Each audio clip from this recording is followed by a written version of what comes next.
legal status for those in the DACA program and also those who have temporary protective status. It really is an effort to compromise, and we really look forward to the Senate taking this bill up Tuesday and beginning to work in earnest, not just to end this government shutdown, which is a burden on the families of 800,000 federal workers, but even more importantly in that, to address the crisis that we face in our southern border. If this is a genuine attempt, why weren't any Democrats included in the consultations for this?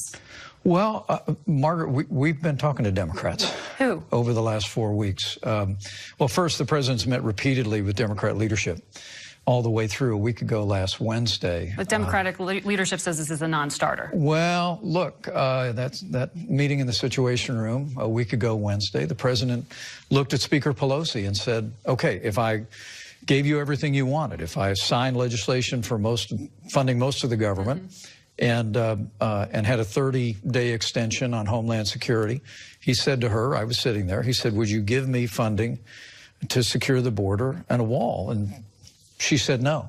So what the president directed us to do, our negotiation team, was to reach out with rank and file Democrats in the House and in the Senate. And what the president presented yesterday really is an effort to bring together ideas from both political parties. I think it is an act of statesmanship on the president's part to say, here is what I'm for. It includes my priorities.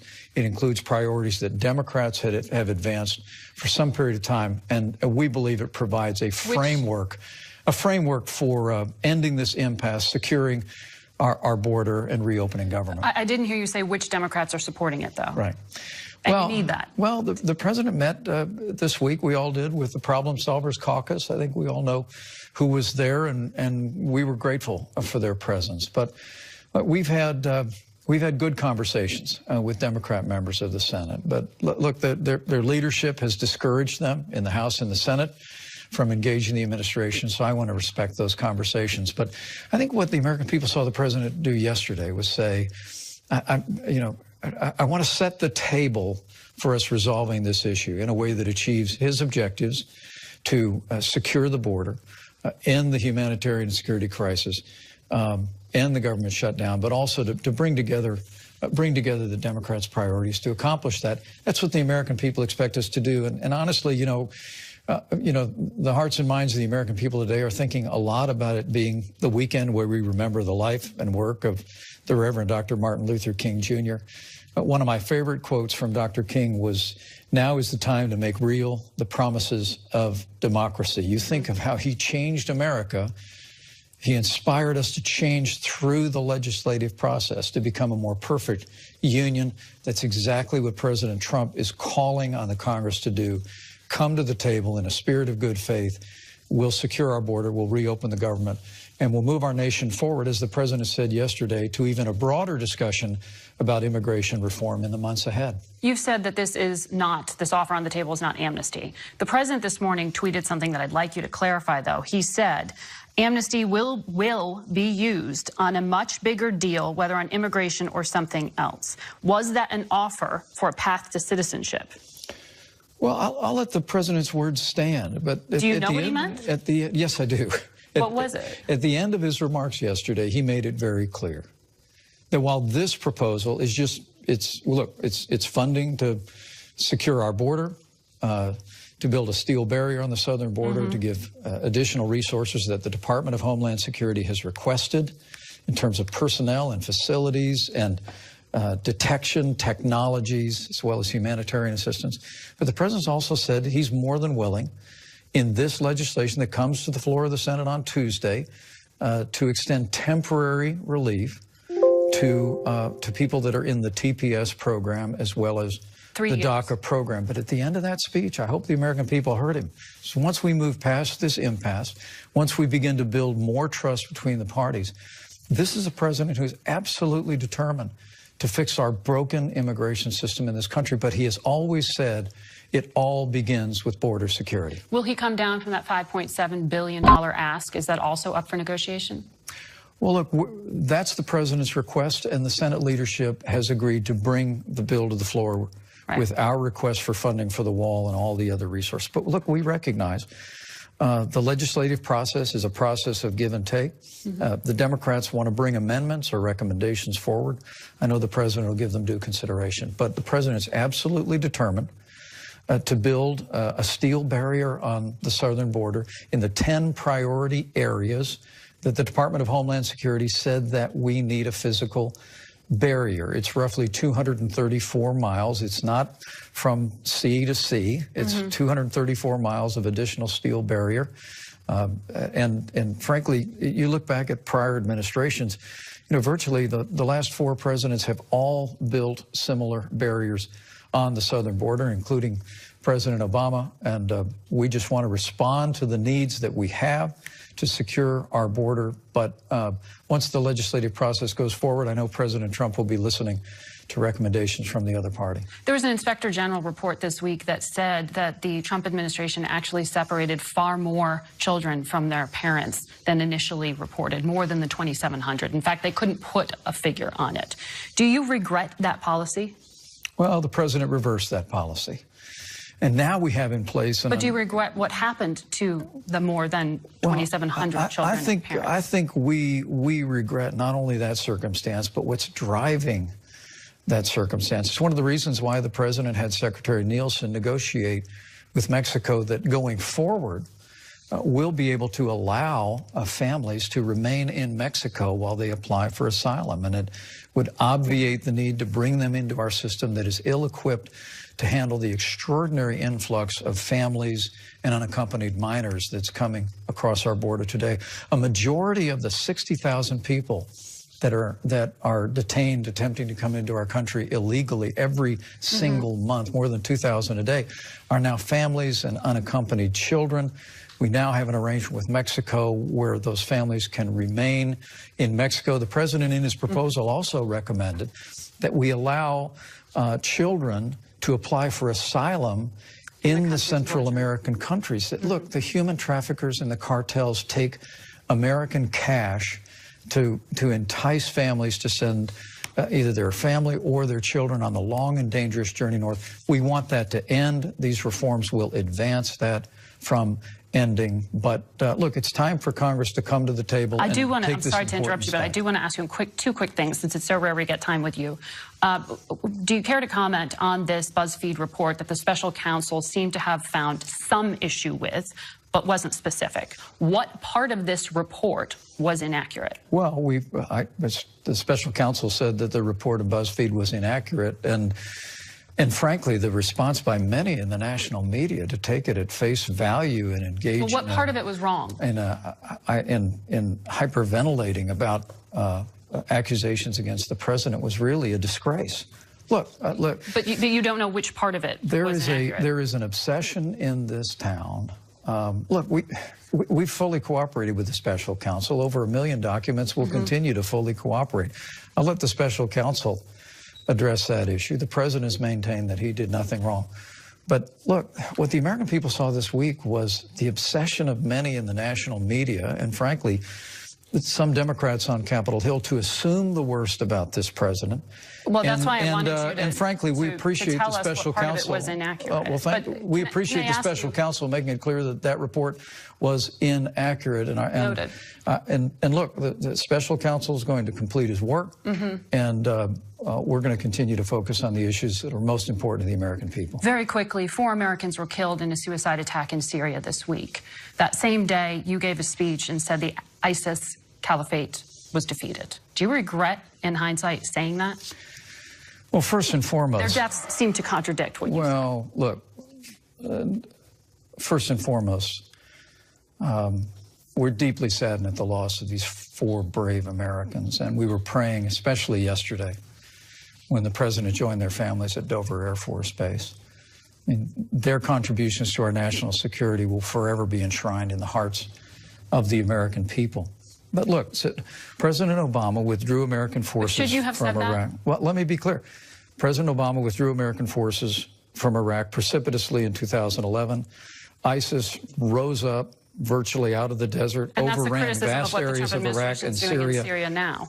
President Obama began a bombing campaign, but when we came into office 2 years ago today, President Trump said we are going to drive ISIS out of Iraq. We're going to drive the caliphate out of existence. And because of the sacrifices and the courage of people like those 4 brave Americans, the end of 2017, we captured the so-called capital of their caliphate in Raqqa.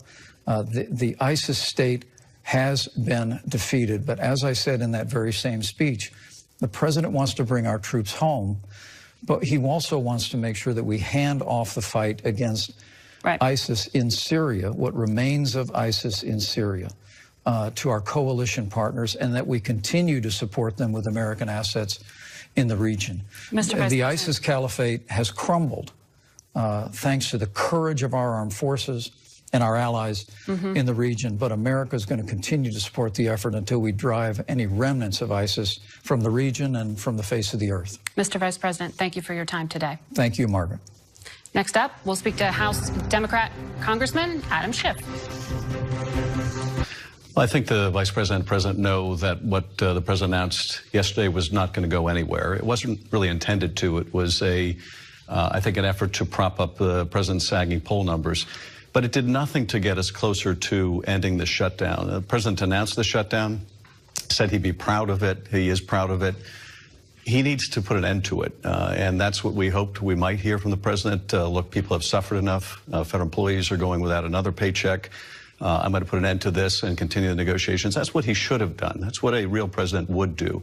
But instead, what this is really about is not border security. What it's about is a broken promise that the President made, an oft-repeated, clearly false song and dance act that Mexico was going to build a great, big, beautiful wall and pay for it. So you don't see an opportunity here, an opening for the President to have made this gesture on DACA and TPS recipients getting at least 3 years of protection? No, it was effectively saying, look, I created a problem by taking away protections for dreamers. I created another problem by taking away protections for refugees. I'm willing to undo part of the damage temporarily that I have inflicted to get my wall. Well, that's really not much of an offer, and it wasn't intended to be. At the end of the day, what the President wants is to replace one fraudulent promise with another. The promise that Mexico was going to pay with a promise that taxpayers are now going to pay, but somehow get reimbursed through his new NAFTA. Well, that's as fraudulent as the original promise. How do you interpret the special counsel's statement that seemed to challenge some of the reporting in BuzzFeed that the President directed his attorney to lie to Congress about some business dealings in Russia?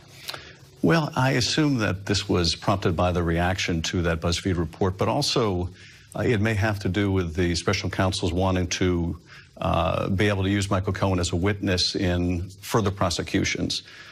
And wanted to make sure that the public didn't have the perception that he was saying more than he was saying, at least to the special counsel. But, Margaret, I think we need to pay particular attention to what we do know from the special counsel that was not included in the statement yesterday. What we do know from the special counsel is that Michael Cohen has shared information about core matters of the Russia investigation that he learned from people associated with the Trump organization, the business organization. We also know from the special counsel that he has shared information about his communications with people associated with the White House during 2017 and 2018. Now, it was that period during 2017 and 2018 that Michael Cohen was making false statements publicly and to Congress and initially the special counsel about the Trump Tower deal. So there is a lot more to learn. And are you still going to investigate the claims? Absolutely. Absolutely. Congress has a fundamental interest in two things. First, in getting to the bottom of why a witness came before us and lied, and who else was knowledgeable that this was a lie. And you will be asking questions of Michael Cohen? Yes, we've given Michael Cohen a date that we'd like him to come in, either voluntarily or if necessary by subpoena. But the other reason why we have to get to the bottom of this is Bill Barr testified last week that he would not commit to following the advice of ethics lawyers if they urged him to recuse himself, and he would not commit to making the Mueller report public. Now, either one of those ought to be reasons not to confirm him, but the combination of both should be completely disqualifying. Would you subpoena the report in order to make it public? We will do everything necessary to make the report public, but more than that, because they will fight us on this, we need to do our own investigations, because at the end of the day, if the Justice Department tries to stonewall the release of that report for whatever reason, the American people are going to need to know what happened. And we're going to have to press forward. You know, the very reason that Bill Barr gave for wanting to be Attorney General, that he could help bring a credible resolution to this investigation and ensure confidence in the Justice Department, will be impossible, given that the public knows he was chosen for his hostility investigation. He's refusing to commit to following the ethics advice.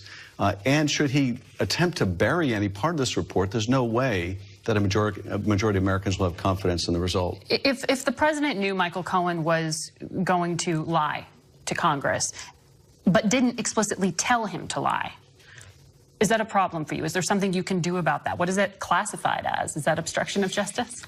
Well, if the president knew that a witness was going to lie before Congress but played no role in urging him to lie before Congress, I don't know that it would be a crime. It certainly would be unethical. But this president has done a lot of things that are deeply unethical.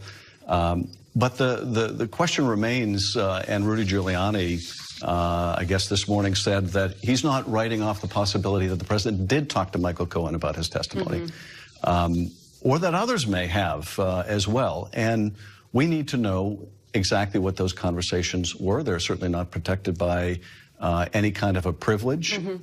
And if anyone was instructing, whether it was the president or other people affiliated with the White House or the Trump organization, encouraging a witness to lie, we need to know about it. And I will say one other thing. We know that the president's public statements have been false as it pertains to his business dealings with Russia.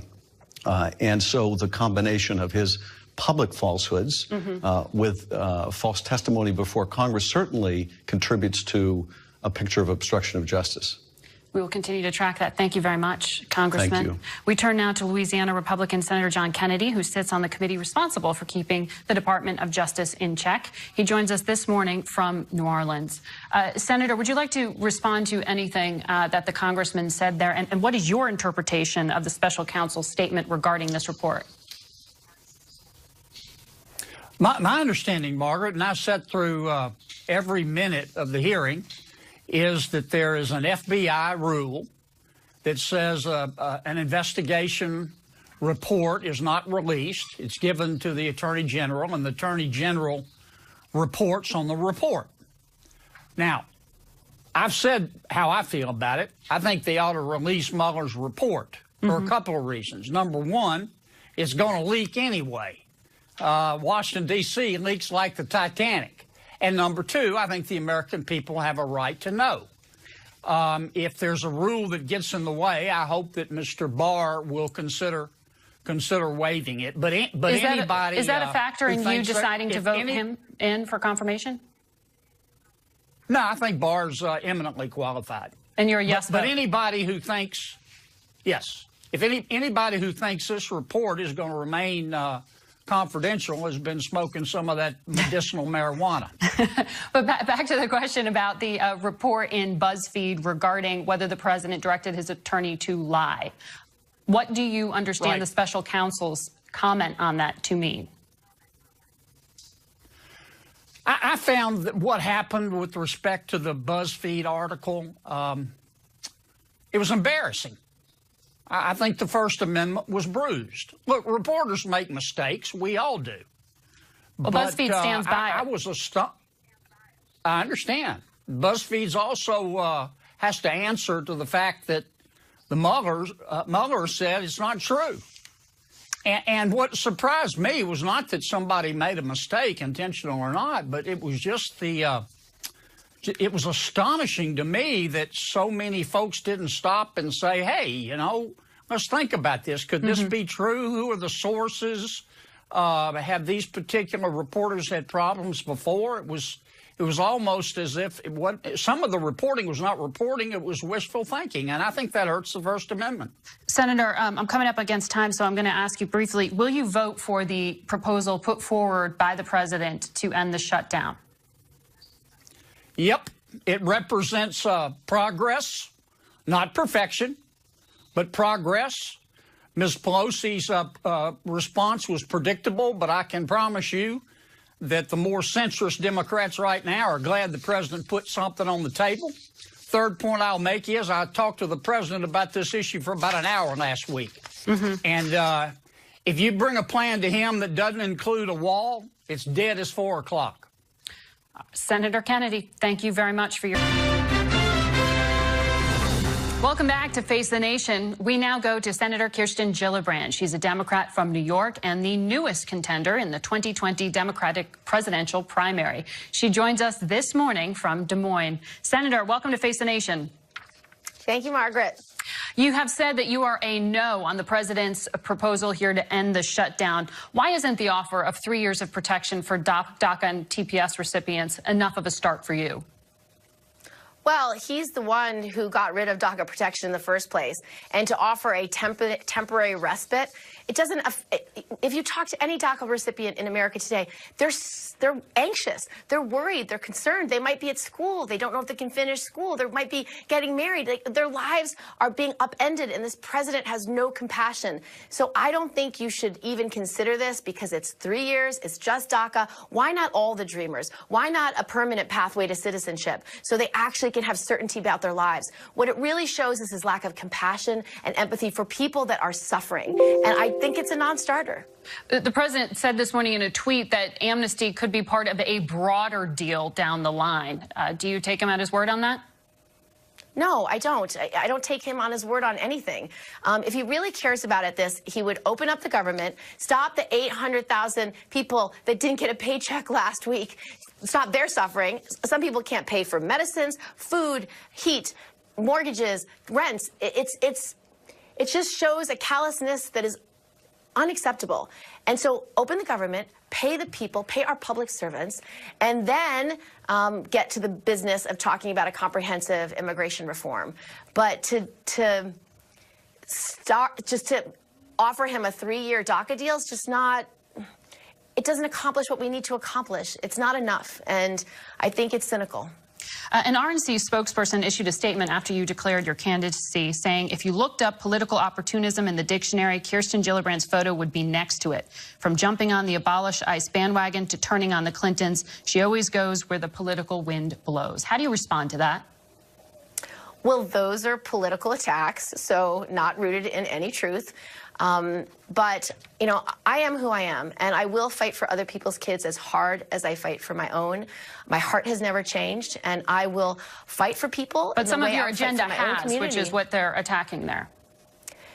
10 years ago, when I became senator of New York State, a state of 20 million people, I recognized that my focus on the concerns of my upstate district were not enough. I needed to focus on the concerns of the whole state. And so on immigration, I spent time in immigrant communities. Nydia Velasquez took me to her district in Brooklyn, and I met with families whose lives were being torn apart because of policies that I did not have enough compassion and empathy for. So I recognized I was wrong. You sit on the Armed Services Committee. If you are Commander-in-Chief, would you continue the diplomatic talks with North Korea that the president has started? So I think it is helpful that President Trump is focused on diplomacy and not bombing North Korea, because one of his earlier thought processes were that he needed to have military action, which caused grave concern in my mind and those of many other senators. So I do think diplomacy and engagement is the right approach. Unfortunately, President Trump, in his first efforts, I think it was much more of a political stunt than effective diplomacy and political dialogue. So you don't support the second summit? No, I am grateful because he is choosing a path of diplomacy, even if he's not good at it, or even if it's not more than a political stunt. I'm still grateful that that is his choice, as opposed to bombing North Korea. You have spoken about your agenda, which would include expanding Medicare for all. You had been a co-sponsor on a bill with Bernie Sanders previously that would essentially nationalize health care. That would require an estimated $1.4 trillion a year. How do you finance that? The biggest worry almost every family in America has is the cost of health care, and that it will be out of reach for them because the insurance industry doesn't care. So the reason why I believe in Medicare for all is I think any family should have access to at least one not-for-profit public option so they can compete with the for-profit insurance industry that just has to make their quarterly profits and pay their shareholders value and make sure their CEOs make millions of dollars. That is not aligned with the goal of universal coverage that's good and affordable. How do you pay for it? let me explain. If you buy into Medicare in the same way you buy into your Social Security as an earned benefit, it is far less expensive for every American than the amount of money they are paying now to the insurance industry. So it will be paid for by each person who wants to invest in their health care at a far lower rate they're paying today. And so the bill that Senator Sanders and I and many others introduced, I wrote the part about buying into Medicare because that's what I ran on in 2006 as an upstate New York House candidate in a 2-to-1 Republican district. It made sense to my voters then. It makes sense to voters across America now. Let them buy in. Let them just invest 4% of income, which is what our bill says, to get access in the same way they invest 6% of their income into Social Security. It's the same earned benefit. If you make it a right in this way, if you create it as a social safety net, people will get higher quality care that is less expensive, and they will always be covered. No insurance company can deny them because of pre-existing conditions. Senator, we'll be watching your campaign. Thank you very much for joining us. Thank you. And we'll be right back. Thank you. I'll see you soon. First Base Saturday to pay his respects. It was the deadliest single attack on U.S. forces since the conflict began more than 4 years ago. CBS News foreign correspondent Charlie Daggett filed this report from northern Syria. We joined soldiers of the Kurdish-led Syrian Democratic Forces on the front line and the last pocket of ISIS territory, to see troops firing a barrage of mortars toward ISIS positions. Right beside them, U.S. forces opening fire too. Commander Simko Shkak told us the U.S. military has been indispensable in providing artillery and vital airstrikes. Yet ISIS has proven a persistent enemy, launching counterattacks, including truck bombs. And the suicide bombing that took the lives of 4 Americans and more than a dozen other people, evidence that ISIS is already evolving from a territorial force to an underground terror network, which all makes it harder for America's allies here to understand the decision to withdraw 2,000 U.S. troops at such a critical time. We fought this war together, Commander Nouri Mahmoud told us. America has a responsibility to support us and not suddenly abandon us. They fear that a withdrawal of U.S. forces would leave a security vacuum, allowing Turkey, who sees Kurdish forces as terrorists, to invade, and ISIS to regroup, calling into question the fate of thousands of ISIS detainees held by the SDF. In addition to ISIS prisoners is the question of what to do with their families, the wives and children of ISIS who are now stuck in refugee camps, including a lot of foreigners. Children born to the wrong fathers in the wrong place at the wrong time face what everybody here shares, a future that promises nothing but uncertainty. That was Charlie Daggett reporting from northern Syria. We'd like to now welcome Brett McGurk. He was President Trump's envoy to the global coalition fighting ISIS, but he resigned last month in protest following the president's decision to withdraw from Syria. And in an op-ed this week, he warned America's decision to pull out is giving the terror group new life. Brett, thank you for being here. Thanks for having me, Margaret. The vice president sat here and reiterated that ISIS is defeated. Is he correct? Well, they're not defeated. I've been part of this campaign for 4 years across 2 administrations. We've come an extraordinarily long way. And in 2014, this organization controlled territory of 8 million Syrians and Iraqis. It was committing genocide against Christians and Yazidis and minority groups. It was planning attacks against us in the homeland. It was carrying them out in Paris. It killed Americans in Brussels and Paris. We've come a long way. We have taken away a lot of their physical space. But we always said, and our policy was, until most recently, we had to make sure that we completed the enduring defeat of ISIS. What that meant was taking away their physical space and retaining a presence so they could not resurge. And what just happened was that policy was really just reversed overnight.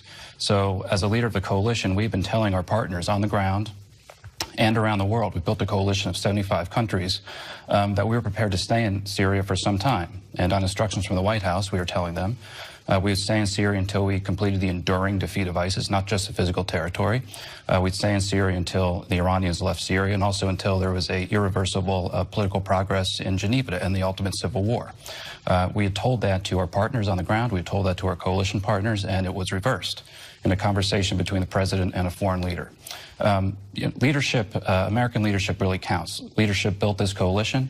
It led to these gains against ISIS, and leadership requires some presence on the ground and also consistency. And it was the total reversal of our policy that made it, I concluded I could not be effective in carrying out those new instructions. We should point out, you joined the State Department under President Bush.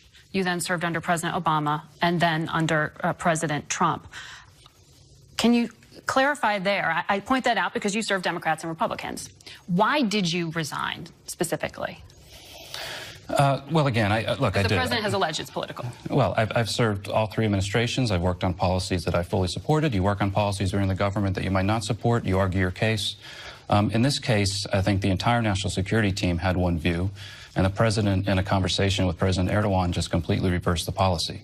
You know, the president has said, I think he's right, you never telegraph a punch when you're in a military campaign. You also don't telegraph your retreat. I've probably traveled to Syria more than any other American civilian official. I know our people in Syria.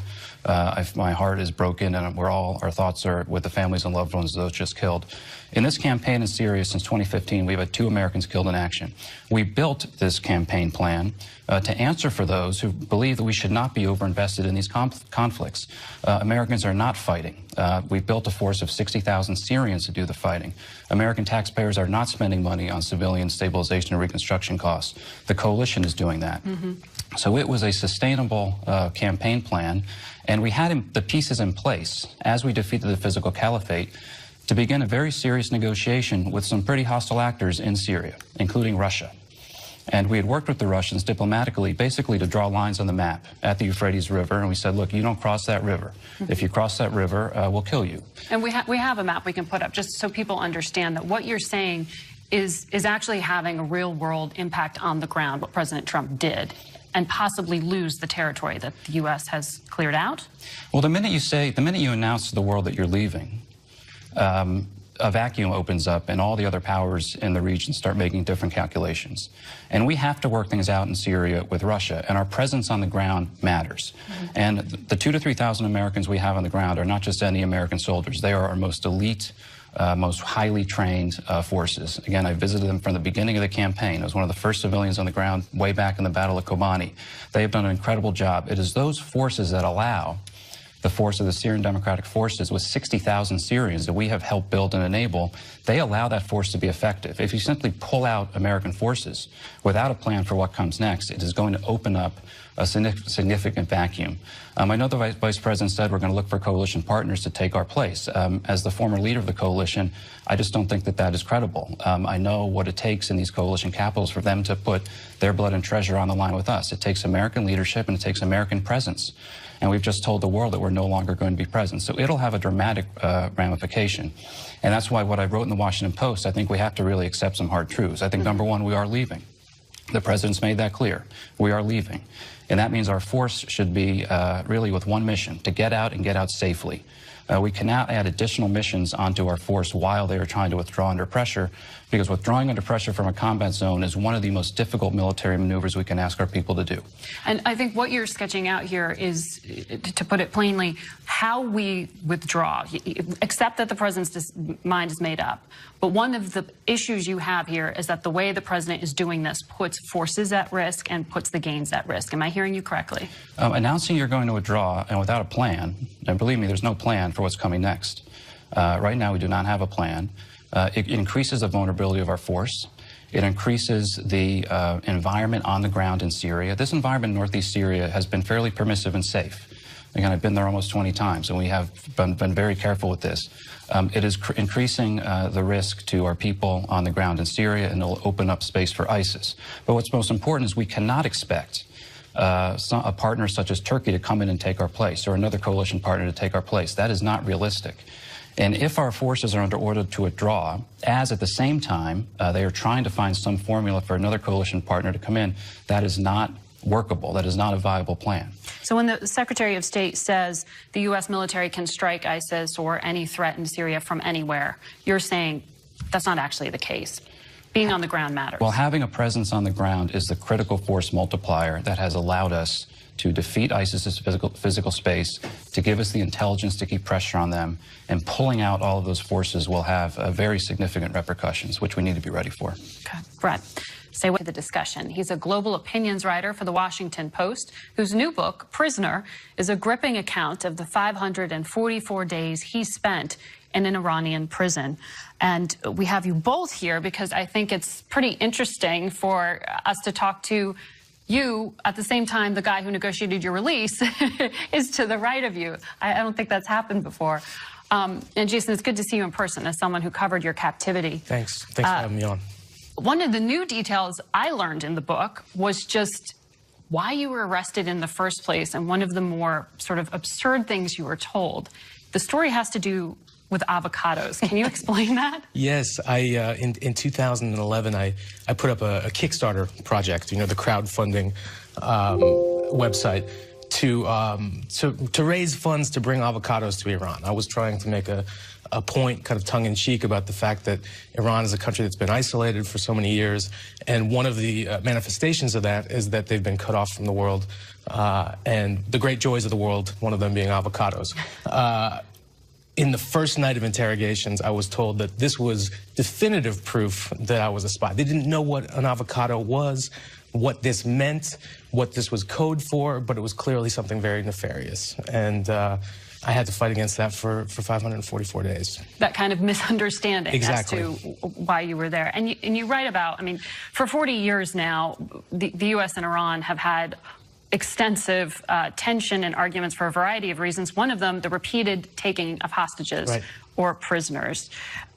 But the word hostage was something that your captors really didn't like hearing. No, they don't like hearing that at all, and I think you can ask Brett what they think about that term in terms of how they take dual nationals and foreign nationals and put them through a quasi-judicial process.